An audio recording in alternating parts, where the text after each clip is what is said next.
O técnico Felipe Luiz, ele desabafa na entrevista coletiva após o empate com o Cruzeiro no Maracanã, Maraca lotado, 70 mil presentes no Maracanã, sensacional. Mas enfim, o Flamengo empata e para mim um empate com sabor de derrota. Mas olha só o que o técnico Felipe Luiz ele falou nessa entrevista coletiva após o 0-0 Flamengo e Cruzeiro no Maracanã. E outra coisa, o Flamengo deixa aí, né, a esperança ainda maior do Palmeiras pelo título do Campeonato Brasileiro. Essa é a realidade. Mas olha só o que o Felipe Luiz, acompanha aí o que o Felipe Luiz falou nessa entrevista coletiva. O Rodrigo Cerqueira do Grupo Lula. Há exatamente um ano você fazia sua estreia aqui no Maracanã como técnico do time profissional do Flamengo, uma vitória sobre o Corinthians na semifinal da Copa do Brasil. E desde então foram alguns títulos, muitas coisas aconteceram, né, muitas vitórias, momentos importantes. E hoje o time saiu com empate. Fica um gostinho de frustração para você por esse tropeço, esse um ano que você vem completando pelo Flamengo. O que também você pode fazer essa análise de tudo que passou até agora? Obrigado. Bom, verdade, um ano hoje, sensações incríveis naquele primeiro jogo. Desde então, cada vez mais e mais emoções, sensações diferentes, experiências, e venho melhorando, venho aprendendo muito, estudando muito para continuar evoluindo, porque não paramos de aprender nesse trabalho aqui. Todo dia é uma experiência nova e estou muito feliz. Já falei em outras ocasiões aonde eu estou. Estou muito feliz de estar liderando esse grupo de jogadores e acho que foi um prêmio viver um jogo desse nível hoje do banco de reservas ali. Foi um jogo altamente tático, muito estudado pelas duas partes. Foi um jogo muito intenso, mas uma intensidade europeia e difícil quando é primeiro contra a segunda. Até então era, claro, sempre é altíssimo nível e a balança sempre pode pender para qualquer um dos lados. Aqui. Boa noite, Felipe. Antes de fazer a pergunta, eu queria entregar para você um presente do Coluna do Fla por essa marca de um ano à frente do Flamengo. É uma marca difícil, né? Tanto que a última vez que aconteceu foi em 2020, né? E agora a pergunta aproveitando essa deixa de um ano à frente do Flamengo, trabalhar no Flamengo é complicado, ser técnico do Flamengo é complicado, a pressão ela é muito grande. E eu gostaria de saber quais foram os principais desafios que você vem encarando, que você está encarando à frente do Flamengo nesse um ano de clube. Primeiro, obrigado pelo presente. Prometo que eu vou usar amanhã para ir para trabalhar. Desculpa. Aqui, camiseta. Obrigado, tá? Muito obrigado. Os desafios são diários. Todo dia se apresentam novos desafios, novas decisões que tomar, situações que resolver de formas diferentes, situações tanto físicas, emocionais. Então, é um trabalho onde eu ainda estou me conhecendo muito. O que eu vivi na Libertadores no outro dia, eu nunca tinha vivido como jogador, e olha que como jogador também é muito intenso e acho que nada se compara a ser jogador de futebol, mas o que eu vivi no outro jogo da Libertadores foi o auge, acho, de um esporte na minha vida. Então, sou muito grato pelo que eu estou vivendo aqui e o que eu falei, acho que os desafios eles se apresentam todos os dias e a gente tem que ir resolvendo e sempre tentando evoluir em cima dos erros e dos acertos. Boa noite, Felipe. Tudo bem aqui? Sidão Marinho da Litoral News. Você hoje fez a opção de tirar o Pedro do 11 inicial para ter o Samu junto ao Plata, Arrasca e Carrascal juntos. Queria entender o porquê dessa decisão que você pensou para o jogo e também o porquê do Pedro entrar mais nessa reta final, dos 10 minutos finais do jogo. O Alaciano também não tem ganhado muitas oportunidades. Era um jogo que você não queria ter uma referência de um centroavante de fato na parte ofensiva. Eu queria que você explicasse um pouco o que buscou também dentro dessas alterações. Obrigado. Bom, primeiro, tudo vai em função do nosso plano de jogo, das características que eu acredito que a equipe precisa para vencer o jogo. Independente dos nomes, já falei para vocês, os nomes e a idade, isso não me importa, vai sempre me importar o que eu acredito, eu como treinador, que a equipe precisa e qual é o caminho para vencer a partida. Nem sempre vou acertar, nem sempre, e às vezes acerto, às vezes erro, é normal do meu trabalho, mas são as minhas convicções. O Cruzeiro é o time que joga com a linha mais alta do campeonato. E isso foi assim no jogo de ida. E muitas vezes, se você não estica essa linha, se você não incomoda essa linha, você fica no seu campo jogando o jogo todo. Então a opção foi puramente estratégica pelo plano de jogo, todas elas. E o Wallace, verdade, talvez seria um jogo hoje para o Wallace, mas eu optei pelo Pedro porque eu também acreditava por onde estávamos entrando e que o Pedro poderia chegar para finalizar essa bola dentro da área. Então,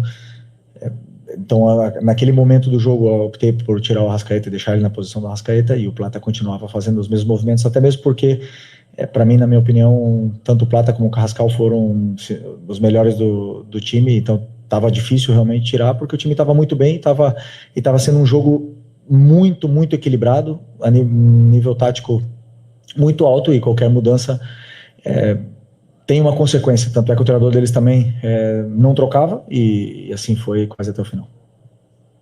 Felipe, Raíssa Simplício da Gol Brasil e da revista Placar, parabéns aí por completar 1 ano, e você está muito perto de uma marca que não acontece desde 2011, que é um treinador começar e terminar a temporada como treinador do Flamengo. Mas eu queria te perguntar sobre o Samuel Lino, né? Porque ele chegou muito bem, primeiro jogo dele arrebentando, super arisco, depois foi para a seleção brasileira, inclusive, só que nos últimos jogos ele caiu um pouco de rendimento e ele parece bastante ansioso, né? A gente vê assim de fora, dentro de campo ele parece estar bastante ansioso. Eu queria saber se essa é a tua visão também, se você chegou a conversar com ele, como é que você está vendo esse momento? Bom, primeiro que o Lino, todo mundo sabe da qualidade, ele já demonstrou quando ele chegou aqui, e todo jogador, e principalmente aqui no Flamengo, oscila, né? O Lino teve uma sequência muito pesada de jogos, muito difícil. O jogo da Libertadores teve uma carga grande, depois 3 dias teve que jogar também contra o Corinthians, onde foram jogos muito difíceis, e eu optei por dar essa sequência de minutos para ele, e fisicamente talvez ele sentiu um pouco no jogo contra o Corinthians, e isso faz o rendimento cair um pouco. Agora, é importante que vocês e também a torcida entenda que os dribladores são os jogadores que mais perdem bola. Isso é uma coisa natural do futebol, nas estatísticas, em todos os lugares. Então, sempre que você tem um driblador, que no nosso caso será Cebolinha, Michael, Samuel Lino, o próprio Plata quando joga aberto. Então, são jogadores que são dribladores, e eles arriscam ou 1 contra 1 e se expõem muito. E uma das coisas que eu tentei muito hoje era explorar esse 1 contra 1 dele contra o William, mas o Cruzeiro dobra muito bem a marcação. Então vinha 2, 3 e não era um jogo fácil para ele, nível tático, e ele não teve uma performance do nível que ele vinha apresentando antes. E o difícil é isso, né, que na primeira vez que ele dá uma oscilada já vem a vaia, e isso, claro, sempre, se vocês olham bem, quase sempre são com os dribladores, né? Então, importante que a gente saiba que esse tipo de jogador, ele tem a confiança do treinador, sou eu que peço para ele driblar, sou eu que peço para ele ir para cima, para ele ir para essa jogada individual, porque quando ele consegue passar, ele gera muita vantagem. Então, espero que ele não se abale com isso, que é uma coisa absolutamente normal, e que ele recupere a alegria e continue indo para cima o quanto antes. Felipe aqui, Renan Moura da Rádio Globo CBN. Queria entender o porquê que você segurou bastante, até os 35, 36 minutos, a segunda substituição em diante. E se me permite, queria entender hoje a situação do Juninho, que foi o primeiro jogador contratado nessa temporada e não vem sendo relacionado. Ele está treinando tão mal assim nos treinamentos no Ninho do Urubu. Queria entender o panorama dele dentro desse elenco hoje. Obrigado. Bom, sobre as trocas, primeiro eu troquei o Lino, porque realmente não estava fazendo um bom jogo, e puramente parte estratégica do jogo, optei por deixar o Bruno daquele lado do William. E até mesmo o Bruno conseguiu a expulsão, mas eu acreditava que poderíamos ter era uma característica que precisávamos naquele lado que o Lino estava jogando. O resto do time estava num nível muito alto. Eu não via, sinceramente, ninguém com a necessidade de trocar, porque todo mundo estava fazendo um jogo do nível altíssimo. Plata, Rasca, Carrascal, os 2 volantes e os laterais estavam dando a estabilidade para o time que melhor contra-ataca do campeonato. Tínhamos que parar esses contra-ataques, e a partir do momento que eu senti que o cansaço chegou no Arrascaeta e também no Carrascal, que estava sendo um espetáculo, eu optei sim por trocar, né? Então, as trocas muitas vezes elas vêm, às vezes eu troco já logo porque eu vejo que os jogadores não estão bem, mas hoje eu via que todos eles estavam num nível altíssimo e por isso que segurei o que até quando eu senti que caiu o nível. Não por trocar, muitas vezes vai melhorar, às vezes as trocas não dão certo, então eu vou muito do que eu estou vendo no campo. Depois do Juninho, é uma opção técnica, eu tenho agora o Plata que jogou de atacante, o Bruno que joga de atacante, o Pedro que joga de atacante, o Wallace que também joga de atacante. E nesse momento, para mim, quando eu monto o banco, monto o time que vai jogar, monto o banco, tem que montar as opções e para mim nesse momento eu optei por essas opções. E o Juninho não foi meu escolhido, mas está treinando bem, está se esforçando muito e com certeza faz parte do elenco e a partir do momento que precisar ele está disponível para jogar. Oi, Felipe, aqui à tua direita. Parabéns aí pelo ano à frente do clube.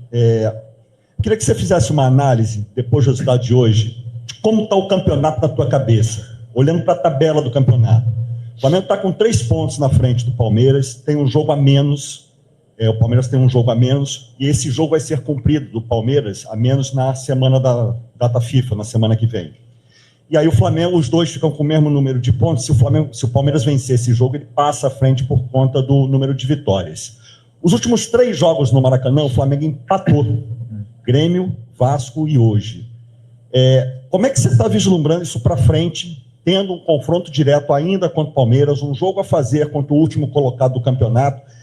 E se você está achando que hoje o resultado pode ter interferido na tabela, na classificação, olhando um pouquinho para frente? Hoje é um resultado absolutamente normal, primeiro contra segundo. Acreditávamos que poderíamos ganhar, fizemos um jogo para vencer, tivemos muitas chances, eles também tiveram as suas chances, um jogo muito aberto. Infelizmente, não conseguimos os pontos que precisávamos. O campeonato é longo, são 38 rodadas, e o que importa é chegar acima do segundo na última rodada. Estamos na briga, esses 3 clubes, né? Hoje era uma grande oportunidade para a gente deixar o Cruzeiro para trás, não conseguimos, mesmo assim temos uma vantagem de pontos considerável para eles, com esse jogo a menos, né? Contando se vencesse esse jogo, e é verdade que o Palmeiras está vencendo o jogo que falta, estaria empatado a pontos com nós, mas existem muitos jogos pela frente, e o que nós temos que ver é que nós estamos na briga, que a primeira fase do retorno, os primeiros 9 jogos são complicados, estamos melhor nesse momento que estávamos no turno, 3 pontos a mais somamos nesse primeiro começo de retorno do que o turno, não sei se eu me expliquei bem, e ainda temos, como você falou, confronto direto com o Palmeiras vai jogar com o Cruzeiro, tem jogos difíceis, nós temos jogos difíceis, é o campeonato mais competitivo do mundo, e vai ganhar quem for mais regular no final, e vai ser a melhor equipe no final das contas. Por isso, pés no chão, humildade, continuar trabalhando e tentar ser campeão. Boa noite, Felipe. Marcos Gabriel, da Rádio Vai Vai Brasil Itália. Bom, hoje foi mais uma boa partida do Jorge Carrascal, o colombiano, que fez sua segunda, terceira partida seguida jogando muito bem. E eu queria saber se você enxerga ele mais como um meio armador ali para São José do Arrascaeta, como muita gente veio falando quando ele foi contratado, ou se você enxerga ele como um jogador que pode jogar ao lado do Arrascaeta, às vezes aberto na esquerda, às vezes mais centralizado, mudando de posição com o Arrascaeta. Os dois podem jogar juntos, já jogaram juntos os últimos 2 jogos e foram muito bem juntos. É um jogador que consegue fazer toda a fase defensiva, pressiona, corre para trás, ataca espaço, tem muita qualidade, se associa com os companheiros, entende muito bem o jogo, entende muito bem o modelo e está cada vez mais se firmando na equipe, porque é um jogador com uma qualidade extrema. A posição dele, ele quer jogar. Então, claro que ele é meia, né, todo mundo sabe disso, mas ele pode jogar na ponta da esquerda, pode jogar de falso 9, pode jogar de 9 e também pode jogar na meia. Então, é um jogador com um talento imenso, estamos muito felizes. Felipe, boa noite. Davi Ferreira, do Jornal o Globo aqui. Continuando a pergunta do colega que anteriormente falou que o Flamengo está desde a goleada contra o Vitória sem vencer em casa no Brasileirão, né? E aí tem alguns tropeços contra times também na parte de baixo da tabela, tem o jogo de hoje empate com o Cruzeiro, teve aquele jogo com o Estudiantes, que, enfim, é um outro perfil também. Enfim, como é que você está vendo o rendimento geral, de maneira assim, da equipe? Né? Não só jogando em casa, mas também em alguns jogos que tem sofrido um pouco com o resultado, né? O jogo contra o Corinthians também é muito difícil, mas de maneira geral, como é que você está vendo o rendimento da equipe nesse momento, de um mês para cá, enfim, subindo, descendo, enfim, qual a visão? Vejo o meu time muito bem. Hoje fizemos um jogo super competitivo, fizemos um jogo taticamente muito sólido, criamos as chances, entendemos espaços, paramos bastante os contra-ataques deles, que era o forte deles. No jogo do segundo tempo, final do primeiro tempo, segundo tempo do Corinthians foi muito bom, o começo foi horrível. O jogo do primeiro jogo do Estudiantes foi excelente, o segundo jogo não foi bom. O time, eu vejo o meu time entendendo tudo muito bem, trabalhando muito bem, e num grande momento, porque somos líderes, somos co-líderes, né, na verdade, com o Palmeiras, estamos vivos na Libertadores, e jogar mal faz parte, às vezes, do processo. Hoje foi um jogo de altíssimo nível, como eu falei, aonde tanto o Jardim como eu nos preparamos muito para essa partida. Infelizmente, o árbitro não estava à altura do jogo. Picotou demais o jogo. Não deixou fazer o jogo com a intensidade que os jogadores queriam jogar e se complicou no critério. Mas, mesmo assim, o time lutou até o final, conseguiu, acabou dentro da área do Cruzeiro. Infelizmente, não conseguimos colocar a bola para a rede, mas o time fez um grande jogo. Agora temos o Bahia. Continuar na mesma forma e tentar vencer para continuar lutando pelo título. Felipe, aqui, boa noite. Você falou aí sobre o Bahia. Domingo o Flamengo vai enfrentar o Bahia na Fonte Nova. E além do adversário, um adversário muito bem treinado pelo Rogério, que costuma emplacar uma dificuldade muito grande lá dentro, tem a questão do gramado. Né? No último final de semana, o próprio Rogério falou que a maneira que está o gramado da Fonte Nova dificulta o jogo do Bahia, que sai jogando, que sai tocando, que sai criando lá de trás, muito semelhante ao estilo de jogo que você tem aqui no Flamengo. Queria saber de você assim, o quanto isso te preocupa e o que você já pensa para esse jogo, já que além de um adversário muito bem treinado, um treinador que já está há bastante tempo, você também vai ter essa questão do gramado lá que realmente está muito ruim. Obrigado. Eu acredito que, não sei se nesse tempo que tiveram do último jogo até agora vai melhorar um pouco, né? Não sei, mas como ele mesmo falou na coletiva, prejudica o Bahia também, prejudicam os dois. Mas estamos aí acostumados a jogar em vários tipos de gramados diferentes, em grama sintética, e jogamos em vários jogos diferentes, com bolas diferentes, então os jogadores estão adaptados e preparados para poder enfrentar o Bahia, mesmo com gramado ruim, e tentar vencer. Obviamente que se está realmente péssimo, gerará adaptações dentro do que é o jogo, mas eu acredito que os jogadores vão se adaptar rápido. Felipe, boa noite. Natália Brasil, Damas do Esporte.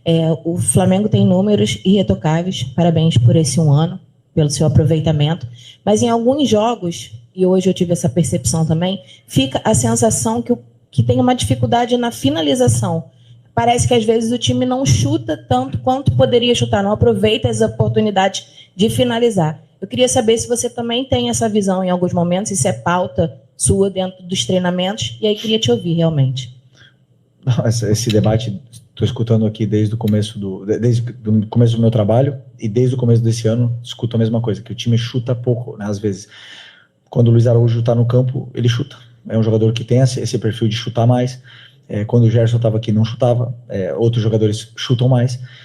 Então, existem jogadores que têm mais facilidade em finalizar a jogada, outros menos. E eu quero que chutem, claro que sim. Peço para eles chutarem, peço para finalizarem a jogada. Mas a decisão dentro do campo é do jogador. E eles sempre tentam tomar a melhor decisão para ajudar a equipe. O torcedor muitas vezes quer que chuta mais, vocês querem que chuta mais, mas é o jogador que decide dentro do campo. Felipe, aqui, Rock Hudson, canal do Rock Hudson. Você falou sobre a importância do Carrascal, que ele fez um jogo muito, muito bom. Já o quarto jogo consecutivo que ele entra bem, ou vem bem de titular. Para o torcedor entender melhor, qual é o diferencial de Jorge Carrascal hoje que faz ele poder estar jogando nessa ponta direita ali, né, meia ponta direita, e por que ele é tão diferente para o futebol brasileiro? Porque tem uma qualidade, ele gera vantagem pela qualidade que ele tem, simplesmente porque o jogador pressionado tem um domínio orientado esplêndido, consegue tirar os marcadores da frente, é um jogador habilidoso, um jogador que vê o jogo de uma forma diferente, vê os passes, vê uma jogada na frente. além de tudo, chega na área, finaliza bem, consegue dar assistência, e o principal, para mim, que é o sacrifício pela equipe, se sacrifica o tempo todo pela equipe, então isso aí faz ele se credenciar para estar sempre no 11 titular. Felipe, tudo bem? Boa noite. Gabriel Focando, Paparazzo Rubro-Negro e Revista Placar. Felipe, quero tocar mais uma vez no assunto que você já falou que não gosta de falar, mas agora há pouco você comentou que o árbitro não estava à altura do jogo. Talvez até picotando demais a partida, pode até ser uma característica do árbitro, mas acaba sendo uma coisa comum nos jogos do Flamengo, o árbitro não está à altura do jogo. Nos últimos jogos recentes, você tem pelo menos 5 lembranças de árbitros que não estavam à altura dos jogos. Eu queria saber um pouco de você, o que pode ser feito? Eu sei que, claro, não é a sua função, a sua função é comandar a equipe do Flamengo, mas na sua visão como ex-jogador, passagem pela Europa, o que pode ser feito para tentar melhorar a arbitragem, não só no Brasil, mas no futebol sul-americano no geral? Obrigado. Bom, sempre que o treinador, que eu como treinador sentei pela primeira vez nessa cadeira aqui, sempre optei por não falar dos árbitros, né? É difícil, sinceramente é difícil. Porque você tem sentimentos na beira do campo, você está vendo o árbitro apitar. Quando saiu o nome dele, já sabíamos que ia ser complicado. O perfil do juiz que apita o jogo do Flamengo, quando sai a lista, você já sabe que vai ser complicado. Então, o que eu posso falar? Começa o jogo, as decisões não são iguais, como vocês mesmos falaram, os critérios não são iguais, cartões primeiro, depois não dá cartão, aí depois dá cartão por uma jogada que não deu antes. Não sei se nervoso, não sei se estava com medo de apitar, mas realmente essas coisas transmitem aos jogadores, deixa o jogo lento, deixa o jogo chato, ruim para o telespectador. E eu acho que a nossa referência, como você falou, para melhorar, é a Premier League. Temos que olhar os árbitros da Premier League sempre, o jeito que eles fazem, e temos árbitros bons no Brasil, o jeito que eles apitam lá, tentar copiar o máximo possível dos melhores. Eu faço isso como treinador, eu copio dos melhores, e é o único jeito de melhorar. Mas vocês sabem bem que o quanto nos prejudica o juiz que picota o jogo. Obrigado, pessoal. Obrigado.